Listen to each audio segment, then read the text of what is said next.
ಮಾಜಿ ಮುಖ್ಯಮಂತ್ರಿಗಳು ಬೆಳಗಾವಿ ಸಂಸದರಾದ ಮಾನ್ಯ ಶ್ರೀ ಜಗದೀಶ್ ಶೆಟ್ಟರ್ ಅವರು ಇವತ್ತು ಮಾನ್ಯ ಜನರಲ್ ಮ್ಯಾನೇಜರ್ ಹುಬ್ಬಳ್ಳಿ ಇವರ ಒಂದು ಕಾರ್ಯಾಲಯದಲ್ಲಿ ಸಭೆ ನಡೆಸಿ ರಾಮದುರ್ಗ್ ಸವದತ್ತಿ ಯಲ್ಲಮ್ಮ ಲೋಕಾಪುರ ಧಾರವಾಡ ರೈಲ್ವೆ ಮಾರ್ಗದ ಪರವಾಗಿ ಅನುಷ್ಠಾನಗೊಳಿಸುವ ನಿಟ್ಟಿನಲ್ಲಿ ಪ್ರಾಮಾಣಿಕ ಪ್ರಯತ್ನ ಮಾಡ್ತಾ ಇದ್ದಾರೆ.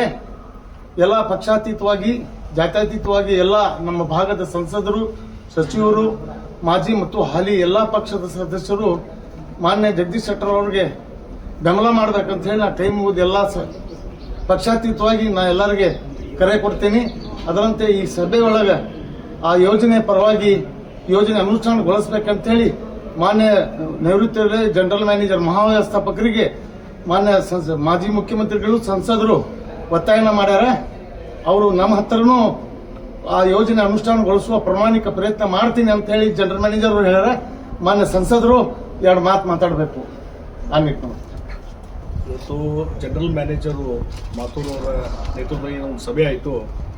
ಹಲವಾರು ವಿಚಾರವನ್ನು ನಾವು ಚರ್ಚೆ ಮಾಡಿದ್ವಿ. ಅದರಲ್ಲಿ ಪ್ರಮುಖವಾಗಿ ಇವತ್ತೇನು ಲೋಕಾಪುರದಿಂದ ರಾಮದುರ್ಗ, ಸವದತ್ತಿ ಮತ್ತು ಧಾರವಾಡ ಹೊಸದಾಗಿ ರೈಲ್ವೆ ಲೈನ್ ಆಗಬೇಕು ಅನ್ನುವಂಥದ್ದು ಏನೋ ಒಂದು ಆ ಭಾಗದ ಜನರ ಬೇಡಿಕೆ ಇದೆ ಮತ್ತು ಎಲ್ಲ ಹೋರಾಟಗಾರರ ಬೇಡಿಕೆ ಇದೆ. ಅದಕ್ಕೆ ಈಗಾಗಲೇ ನಾನು ಲೋಕಸಭಾ ಸದಸ್ಯನಾದ ಮೇಲೆ ರೈಲ್ವೆ ಮಿನಿಸ್ಟರ್ ಅಂತ ವೈಷ್ಣವರಿಗೂ ನಾನು ಭೇಟಿಯಾಗಿ, ಸೋಮಣ್ಣವ್ರಿಗೂ ಭೇಟಿಯಾಗಿ ಇದನ್ನು ಅವ್ರ ಗಮನಕ್ಕೆ ತೊಗೊಂಬಂದಿದ್ದೇನೆ. ಮತ್ತು ಏನಾಗಿತ್ತು, ಒಂದು ಹಿಂದೊಮ್ಮೆ ಸರ್ವೆ ಆಗಿತ್ತು 2018-19ರಲ್ಲಿ. ಆವಾಗ ಸರ್ವೇದಲ್ಲಿ ಸ್ವಲ್ಪ ನೆಗೆಟಿವ್ ರಿಪೋರ್ಟ್ ಬಂದಿತ್ತು. ಆ ಹಿನ್ನೆಲೆಯಲ್ಲಿ ಅವತ್ತು ಅದನ್ನು ಅನುಷ್ಠಾನ ಮಾಡಲಿಕ್ಕೆ ಆಗಿರಲಿಲ್ಲ. ಅದಕ್ಕಾಗಿ ಅದೇ ಹಾಗೆ ನೆನಗೋದು ಬಿದ್ದಿದೆ. ಅದಕ್ಕೆ ನಾನು ರೈಲ್ವೆ ಮಿನಿಸ್ಟ್ರಿಗೂ ಡಿಸ್ಕಷನ್ ಮಾಡೀನಿ. ಜನರಲ್ ಮ್ಯಾನೇಜರ್ಗೂ ಹಿಂದೂ ನಾನು ಹೇಳಿದ್ದೆ ನಾನು ಮೀಟಿಂಗ್ದಲ್ಲಿ. ಅದೇನಾಗಿದೆ, ಮತ್ತೊಮ್ಮೆ ಪುನರ್ ಸರ್ವೆ ಮಾಡಿದರೆ, ರೀಸರ್ವೆ ಅಂತ ಮಾಡಿದರೆ ಈಗ ಏನು ಆ ಕಡೆ ಪ್ರಯಾಣಿಕರು ಏನು ರೇಣುಕಾ ಯಲ್ಲಮ್ಮ ದೇವಸ್ಥಾನ ಕೋಟ್ಯಾಂತರ ಜನ ಇವತ್ತು ಅಲ್ಲಿ ಭಕ್ತರು ಬರ್ತಾರೆ. ಆ ಅಂಕಿ ಸಂಖ್ಯೆ ಇಲ್ಲ.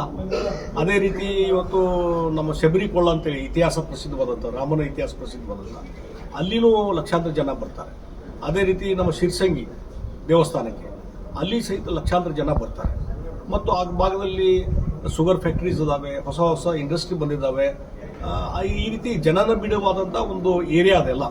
ಮತ್ತು ಆ ಭಾಗದ ಒಂದು ಆರ್ಥಿಕ ಅಭಿವೃದ್ಧಿ ದೃಷ್ಟಿನೂ ಮುಂದಾಲೋಚನೆ ಮಾಡಿದರೆ ಈ ಹೊಸ ರೈಲ್ವೆ ಲೈನ್ ಮಾಡುವಂಥದ್ದು ಭಾಳ ಅವಶ್ಯಕತೆ ಇದೆ.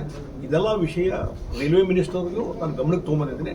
ಜನರಲ್ ಮ್ಯಾನೇಜರು ಇವತ್ತು ಮೀಟಿಂಗ್ನಲ್ಲಿ ಅದ್ರ ಬಗ್ಗೆಯೂ ಭಾಳ ಕೂಲಂಕಷವಾದ ಚರ್ಚೆ ಆಗಿದೆ. ಮತ್ತು ನೀವು ಎಲ್ಲರೂ ಹೋರಾಟಗಾರರು ಅಲ್ಲಿ ಬಂದಿದ್ರಿ, ಕುತುಬುದ್ದೀನು ಮತ್ತು ಉಳಿದವರೆಲ್ಲರೂ ಬಂದಿದ್ರಿ.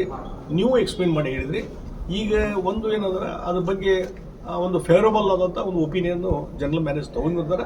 ಇನ್ನೊಮ್ಮೆ ಸರ್ವೆ ಮಾಡೋದ್ರ ಬಗ್ಗೆ ಮೊದಲು ಟ್ರಾಫಿಕ್ ಸರ್ವೆ ಅನ್ನುವಂಥದ್ದು ಒಂದ್ಸಲ ಆಯ್ತಂತಂದ್ರೆ ಅದ್ರ ಮುಂದೆ ಉಳಿದ ಜನರಲ್ ಸರ್ವೆ ಮಾಡಲಿಕ್ಕೂ ಅನುಕೂಲ ಆಗ್ತದೆ, ಹೊಸ ರೈಲ್ವೆ ಲೈನ್ ಮಾಡಲಿಕ್ಕೆ. ಅದಕ್ಕಾಗಿ ಇವತ್ತಿನ ಸಭೆಯಲ್ಲಿ ಬಹಳಷ್ಟು ಇದಕ್ಕೆ ಪೂರಕವಾದಂಥ ಚರ್ಚೆಗಳಾಗಿದ್ದಾವೆ. ಆದಷ್ಟು ಬೇಗನೆ ಇದು ಒಂದು ಅಂತಿಮ ಇದಕ್ಕೆ ಬರಬೇಕು ಅನ್ನುವಂಥದ್ದು ನಮ್ದೆಲ್ಲ ಆಸೆ ಇದೆ.